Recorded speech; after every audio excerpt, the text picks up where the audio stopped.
Allez, au boulot, je vais envoyer ça. Je vais choisir ce sur quoi je vais travailler. Et on y va. Platon, La République, livre 7e, traduction de Victor Cousin. Maintenant, repris-je, pour avoir une idée de la conduite de l'homme par rapport à la science et à l'ignorance, figure-toi la situation que je vais te décrire. Imagine un antre souterrain, très ouvert dans toute sa profondeur du côté de la lumière du jour. Et, dans cet antre, des hommes retenus depuis leur enfance par des chaînes qui leur assujettissent tellement les jambes et le cou qu'ils ne peuvent ni changer de place, ni tourner la tête, et ne voient que ce qu'ils ont en face. La lumière leur vient d'un feu allumé à une certaine distance, en haut, derrière eux. Entre ce feu et les captifs s'élève un chemin, le long duquel, imagine un petit mur semblable à ces cloisons que les charlatans mettent entre eux et les spectateurs, et au-dessus desquels apparaissent les merveilles qu'ils montrent. Je vois cela, Socrate. Figure-toi encore qu'il passe, le long de ce mur, des hommes portant des objets de toutes sortes, qui paraissent ainsi au-dessus du mur. Des figures d'hommes et d'animaux en bois ou en pierre, et de 1000 formes différentes. Et naturellement, parmi ceux qui passent, les uns se parlent entre eux, d'autres ne disent rien. Voilà un étrange tableau et d'étranges prisonniers, Socrate. Voilà pourtant ce que nous sommes. Et d'abord, crois-tu que dans cette situation, ils verront autre chose d'eux-mêmes et de ceux qui sont à leur côté que les ombres qui vont se retracer à la lueur du feu sur le côté de la caverne exposée à leur regard? Non, puisqu'ils sont forcés de rester toute leur vie la tête immobile. Et les objets qui passent derrière eux, de même aussi, n'en verront-ils pas seulement l'ombre? Sans contredit. Or, s'ils pouvaient converser ensemble, ne crois-tu pas qu'ils s'aviseraient de désigner comme les choses mêmes les ombres qu'ils voient passer? Nécessairement. Et si la prison avait un écho, toutes les fois qu'un des passants viendrait à parler, ne s'imaginerait-il pas entendre parler l'ombre même qui passe sous leurs yeux? Oui, Socrate. Enfin, ces captifs n'attribueront absolument de réalité qu'aux ombres. Cela est inévitable. Supposons maintenant qu'on les délivre de leur chaîne et qu'on les guérisse de leur erreur. Vois ce qui résulterait naturellement de la situation nouvelle où nous allons les placer. Qu'on détache un de ces captifs, qu'on le force sur le champ de se lever, de tourner la tête, de marcher et de regarder du côté de la lumière. Il ne pourra faire tout cela sans souffrir, et l'éblouissement l'empêchera de discerner les objets dont il voyait auparavant les ombres.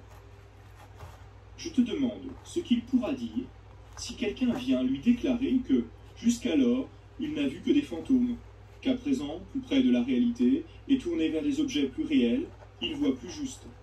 Si enfin, lui montrant chaque objet à mesure qu'il passe, on l'oblige, à force de questions, à dire ce que c'est.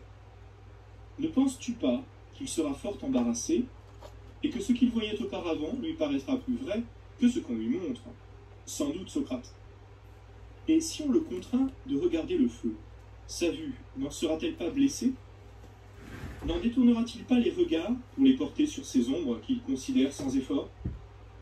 Ne jugera-t-il pas que ces ombres sont réellement plus visibles que les objets qu'on lui montre? Assurément. Si maintenant on l'arrache de sa caverne malgré lui, et qu'on le traîne, par le sentier rude et escarpé, jusqu'à la clarté du soleil, cette violence n'excitera-t-elle pas ses plaintes et sa colère?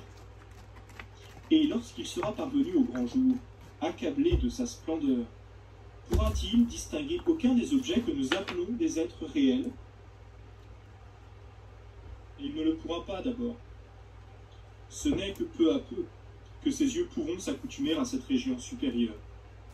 Ce qu'il discernera plus facilement, ce sera d'abord les ombres, puis les images des hommes et des autres objets qui se peignent sur la surface des eaux.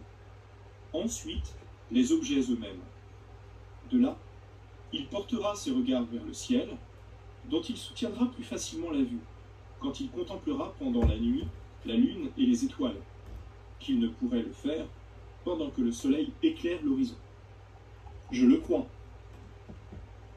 À la fin, il pourra, je pense, non seulement voir le soleil dans les eaux et partout où son image se réfléchit, mais le contempler en lui-même, à sa véritable place.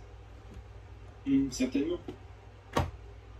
Après cela, se mettant à raisonner, il en viendra à conclure que c'est le soleil qui fait les saisons et les années, qui gouverne tout dans le monde visible, et qui est en quelque sorte le principe de tout ce que nos gens voyaient là-bas dans la caverne. Il est évident que c'est par tous ces degrés qu'il arrivera à cette conclusion, Socrate. Se rappelant alors sa première demeure, et ce qu'on y appelait sagesse, et ses compagnons de captivité, ne se trouvera-t-il pas heureux de son changement, et ne plaindra-t-il pas les autres? Tout à fait. Et s'il y avait là-bas des honneurs, des éloges, des récompenses publiques établies entre eux pour celui qui observe le mieux les ombres à leur passage, qui se rappelle le mieux en quel ordre elles ont coutume de précéder, de suivre ou de paraître ensemble, et qui, par là, est le plus habile à deviner leur apparition.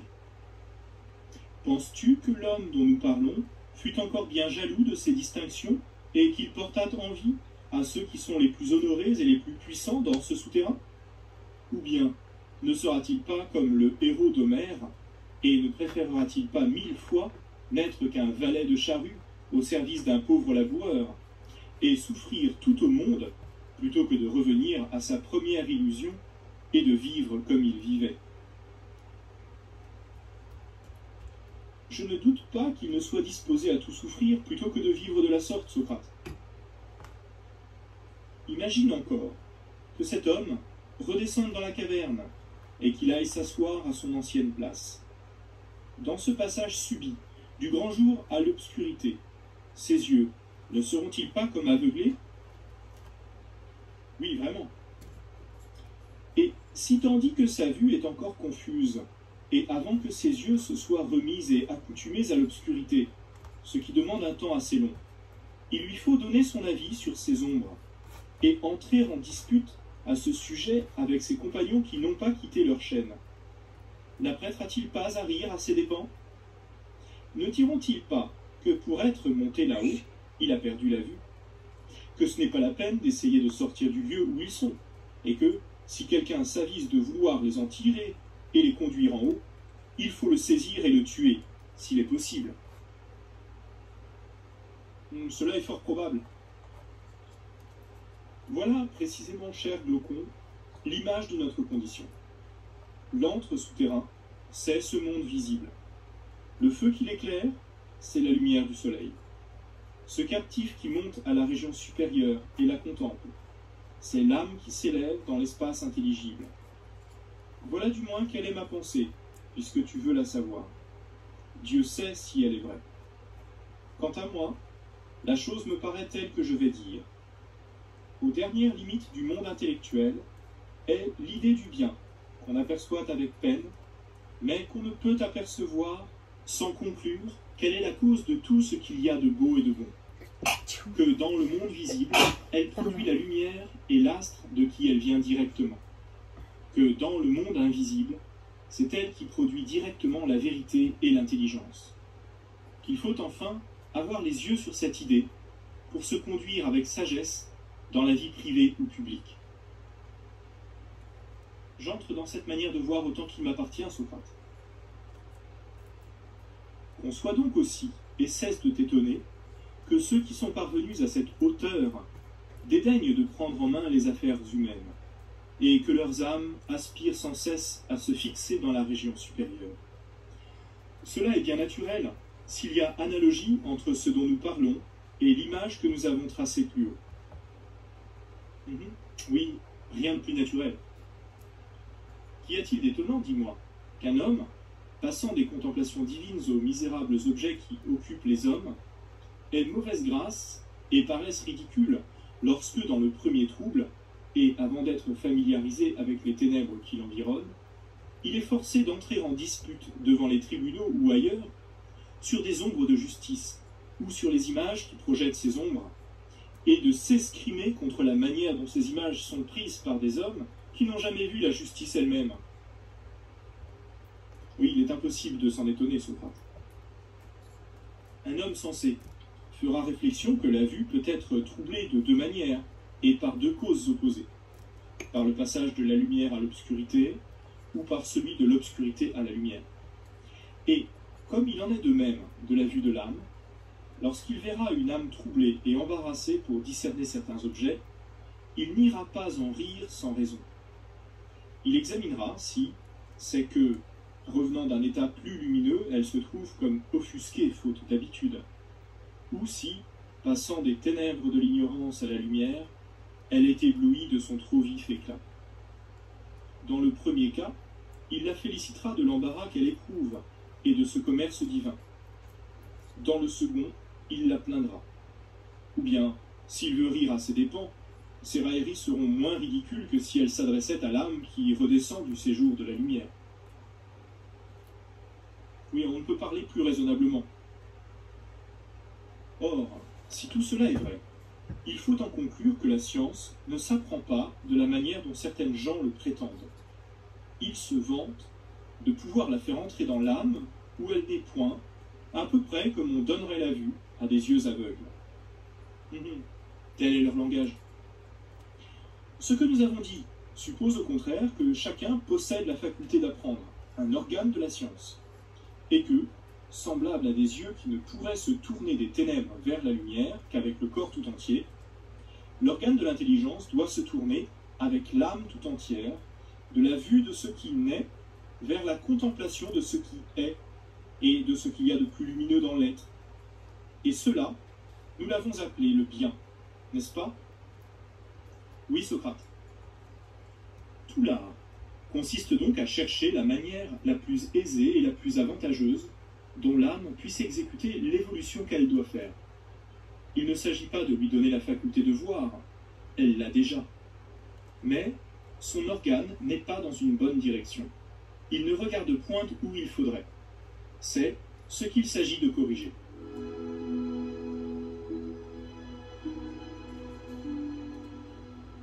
Chacun a la capacité.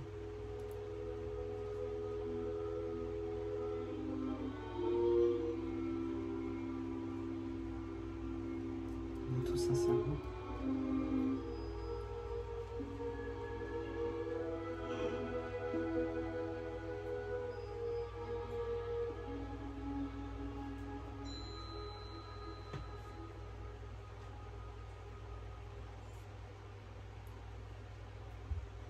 Tu me dirais ce que tu en as pensé?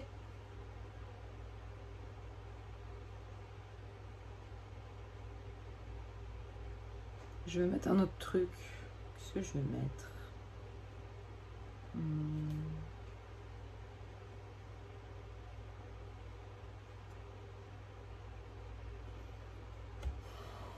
Ouais, j'ai parlé avec de Spinoza avec ma copine. Non, pas Spinoza, je dis n'importe quoi. De Nietzsche avec une copine hier qui me disait que on parlait de plein de choses hyper intéressantes et elle me disait que voilà, elle avait envie de plus étudier la question et c'est vrai que moi aussi j'en ai entendu souvent parler mais je n'ai jamais étudié son travail et il se trouve qu'il y a des trucs sur littérature audio mais là je sais pas si je me sens de balancer un truc comme ça m'a l'air assez poussé quand même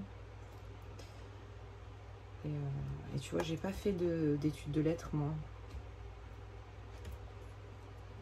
donc enfin je sais pas en fait je sais pas à quoi m'attendre je t'avoue mais voilà c'est noté dans un coin il faut je vais un peu écouter tout ça parce que ça m'intéresse.